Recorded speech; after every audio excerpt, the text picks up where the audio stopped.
On poursuit avec cette initiative pour lutter contre le marché parallèle de cigarettes. Un député de Seine-et-Marne a récemment déposé une proposition de loi pour exiger des fabricants de tabac qu'ils livrent les États européens en fonction de leur consommation nationale. Une façon aussi de freiner les ventes transfrontalières, notamment à Kehl, où se pressent, vous le savez, de nombreux Alsaciens. Grégory Fraise, Thierry Citer. Kehl, en Allemagne, à une station de tram de Strasbourg. Des bureaux de tabac à profusion, une réglementation en matière de cigarettes beaucoup plus souple qu'en France et des prix imbattables qui font venir en masse les fumeurs français. Il y a quand même, on va dire, il y a 245 grammes.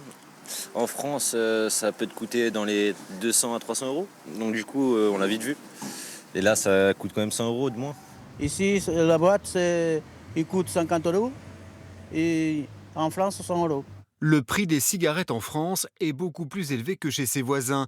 Question de fiscalité et de choix de santé publique, qui a entraîné aussi l'explosion des marchés parallèles, en particulier près des frontières. Les fabricants de tabac ne s'y trompent pas.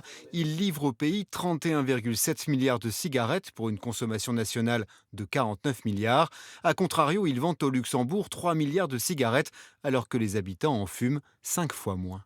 Et là, il y a des effets de contournement des industriels qui viennent mettre à mal toute la stratégie française pour un manque à gagner en plus, parce que c'est aussi un argument. On cherche tous de l'argent pour financer les politiques publiques.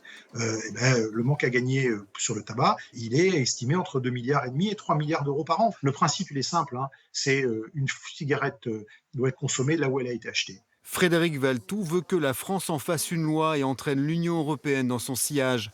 Les buralistes apprécient l'initiative sans se faire trop d'illusions. Merci, monsieur. Si elle est franco-française, ça risque d'être un peu limité. Moi, je suis donc plutôt dubitatif sur le sujet, mais en revanche, par contre, que des parlementaires puissent prendre conscience de la gravité du sujet et s'y intéresser, ça, c'est une bonne démarche. Une proposition de loi a été déposée à l'Assemblée nationale. Les ministres de la Santé et du Budget vont être sollicités. Il faudra éventuellement ensuite convaincre les voisins et résister au lobby.